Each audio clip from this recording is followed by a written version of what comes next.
o nosso primeiro assunto vai ser a questão econômica que está acontecendo agora nos Estados Unidos. Hoje, um dia bastante agitado nos mercados, a Bolsa Americana caindo bastante. Tudo isso por conta de uma entrevista do Trump em que ele cita uma possibilidade de recessão agora nos próximos meses nos Estados Unidos. Vamos dar uma olhada nessa fala do Trump para depois comentar a reação dos mercados.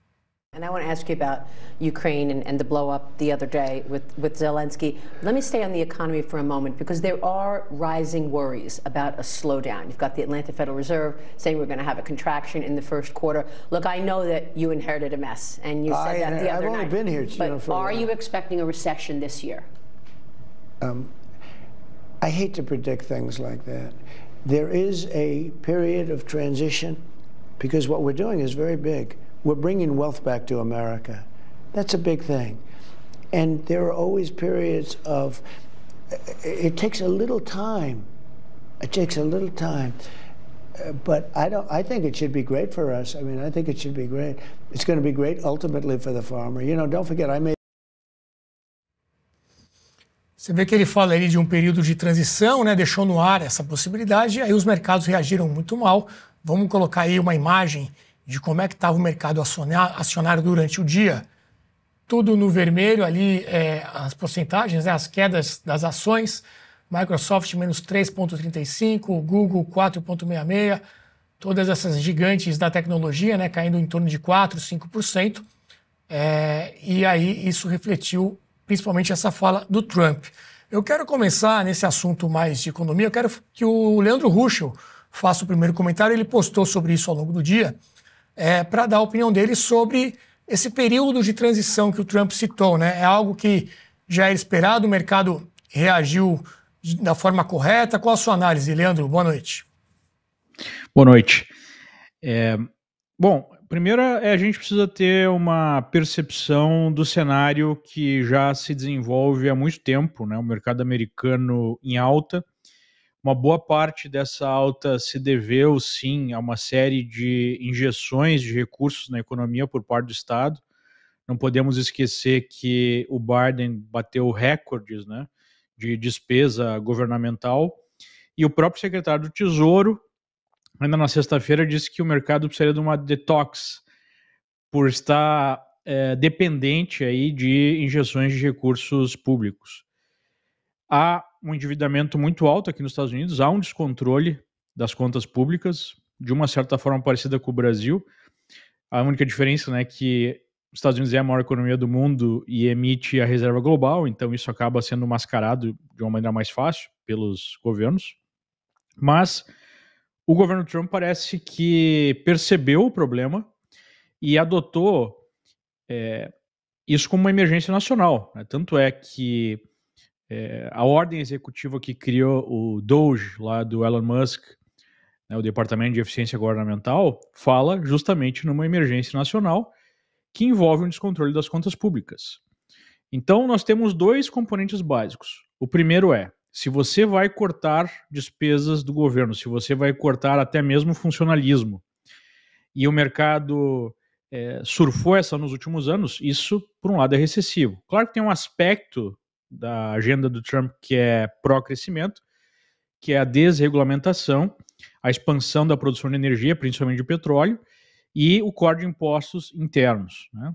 Mas, num primeiro momento, essa despesa do governo é o que está lá na ponta, né? Você aumenta o gasto governamental, você acelera a economia, você diminui, você desacelera. No Brasil isso ficou óbvio, né? Só que se você acelera mais do que você deve, você tem inflação, né? Esse é um aspecto. O segundo aspecto é a questão das tarifas, que geram um nível grande de incerteza no mercado. Tem um índice de incerteza que atingiu uma máxima superior a 2008, porque se você tem o Trump dizendo de manhã, né, que vai colocar 25% de tarifa, daí à tarde consegue fazer um acordo e reduz pelo menos em parte dos produtos que vão ser tarifados do México ou do Canadá. Aí ele fala que vai tarifar o mundo inteiro, mas depois fala que não vai mais tarifar da maneira que iria, e sim só criar uma tarifa igual, né, correspondente àquelas que os países tarifam os Estados Unidos. Então isso gera muita incerteza, e incerteza é algo que não combina muito bem com o mercado, né? Então, quando os investidores param de alocar recursos para esperar o que vai acontecer, isso usualmente é bastante negativo. Um terceiro aspecto importante é que o Trump e a administração Trump tem que enfrentar nesse ano, especialmente o secretário de Tesouro, né, quem é que vai ter que lidar com essa bomba aí, vai ter que colar 9 trilhões de dólares em dívida. Como os juros estavam muito altos durante a última gestão do Biden, o Tesouro americano escolheu lançar dívidas de curto prazo, acreditando que num prazo um pouco maior os juros seriam mais favoráveis, né? Então isso gerou a necessidade de rolar 9 trilhões de dólares em dívida neste ano, é um recorde histórico. E muita gente no mercado está se questionando se o Trump não está induzindo, digamos assim, essa correção, até mesmo uma recessão de curto prazo, para fazer com que o juro caia e facilitar essa rolagem, já que hoje o juro passou a ser a maior rúbrica do orçamento nos Estados Unidos, né? Ultrapassando, inclusive, pela primeira vez na história, o orçamento de defesa. Então, tem essas questões aí que estão em aberto, mas o fato é, há sim uma dívida gigantesca, há um descontrole das contas públicas, e há esse fator das tarifas que não ajuda nem um pouco, né? Me parece, só para finalizar, que há uma escolha política também. Se há ajustes a serem feitos, talvez o time do Trump e o próprio Trump tenham percebido que o melhor momento para fazer esses ajustes seja agora, no início do mandato, na primeira fase do mandato, do que fazer esse ajuste no final do mandato, em que aí fica muito difícil buscar, no caso do Trump não a reeleição, porque ele não pode mais se eleger, mas ele fazer, né, o seu sucessor. Muito bem, geralmente esse início de mandato é quando tem mais capital político, as medidas mais impopulares, dizem os estrategistas que seria melhor fazer logo de cara. O Estadão nos traz uma manchete falando, trazendo aqui uma fala do secretário de Comércio americano. Jamais apostaria em uma recessão dos Estados Unidos com Trump, diz o secretário. Aquela frase, né, never bet against America. O Luiz Felipe, é por aí? O que você acha dessa questão da economia americana? E o Ruschel traz um ponto importante, né?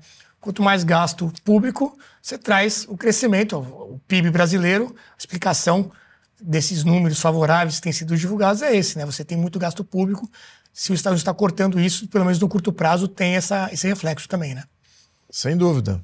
Olha, o que a gente vai ver ainda e muito, se continuar o curso do governo, é a economia desmamando dos gastos de governo. Então tem um processo aí de descapitalização que, a primeiro momento, você acha, puxa vida, é recessivo. É recessivo para aquelas empresas, indústrias, setores que dependiam desses gastos. E esses gastos eram o que movimentava alguns setores. Então isso é natural que aconteça. Acontecer em qualquer governo em que há gastos sempre... A Argentina tem algo parecido Argentina, também, né? Brasil, todos os países que gastam, aliás, praticamente todo mundo, exceto talvez a Rússia, que podemos botar a Rússia aqui, porque a Rússia não tem o acesso aos bancos internacionais como o resto do mundo, né, por causa das sanções. Então a Rússia, de certa maneira, se saiu beneficiada de não ter acesso a crédito tão fácil e barato, então a sua moeda é um pouco mais controlável. Mas o que eu quero pontuar aqui, primeiro, Trump está um mês no mandato dele. Segundo, esse ajuste de mercado já estava previsto há anos, não é meses, e não são nem um ano, estamos falando de anos. Os bilionários dos Estados Unidos já se posicionaram, então crescendo os seus posicionamentos em investimentos líquidos de curtíssimo prazo, porque eles já estavam vendo que o mercado já estava em sobrepreço. As avaliações, os preços norte-americanos não estavam mais fazendo sentido com relação a fundamentais. Também você vê em vários setores, como por exemplo, de construção civil, já tinha casas em estoque em demasia, ou seja, uma oferta maior de casas e o mercado não estava absorvendo essas casas. Então esses índices vêm aumentando há vários anos, não é de agora. Todo mundo estava esperando uma correção, porque eles estavam vendo que a inflação estava galopante, a renda não estava acompanhando essa inflação, então muitos dos bens e serviços que são produzidos pela economia norte-americana não estavam sendo absorvidos por causa de uma efetiva queda na renda em função da inflação. Isso porque o governo está gastando demais e criou uma fragilidade macroeconômica na questão monetária. Então, isso aí é esperado, esse ajuste é esperado. Agora, desse ajuste que estamos vendo, e primeiro, o dia de queda hoje, mas teve queda praticamente as últimas 2 semanas. Né? Não é hoje só que teve queda. Então já é um processo aí mais delongado. Se há alguma variável aqui que o Trump está contribuindo, que aí eu concordo plenamente com a análise do Ruschel, é a ideia das tarifas. Como é que isso vai ficar? Né? Acho que pode ter gerado aí um efeito de questionamento nessa transição para tarifas.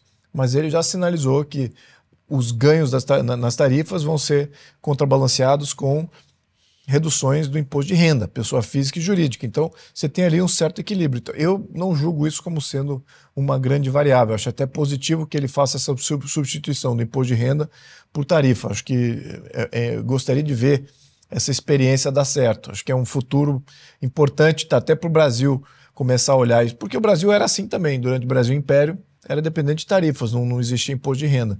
Então, a gente precisa pontuar isso para ver como é que se essa experiência vai dar certo ou não. Espero que dê certo.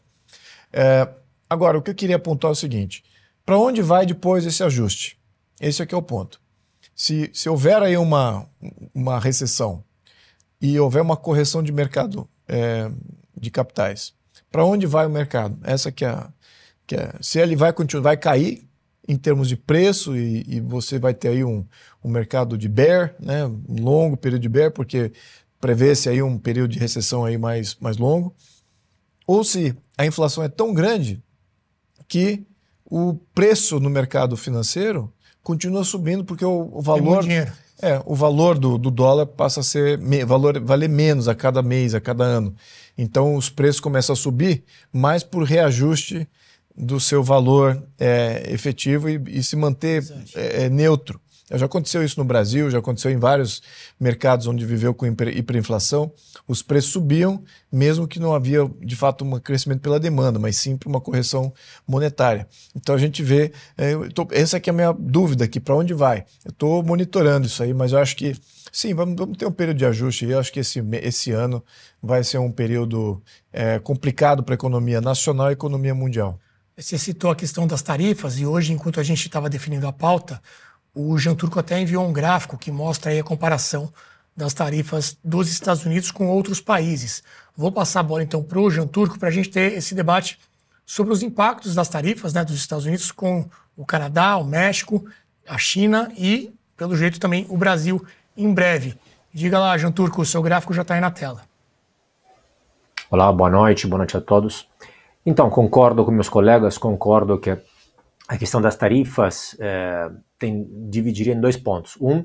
Gera um pouco de insegurança porque ainda tem alguns anúncios e algumas tarifas que ainda não foram aplicadas e vimos que depois de alguns anúncios voltou atrás. Então o mercado está tentando entender o que realmente vai acontecer com essas tarifas, se são negociáveis ou não.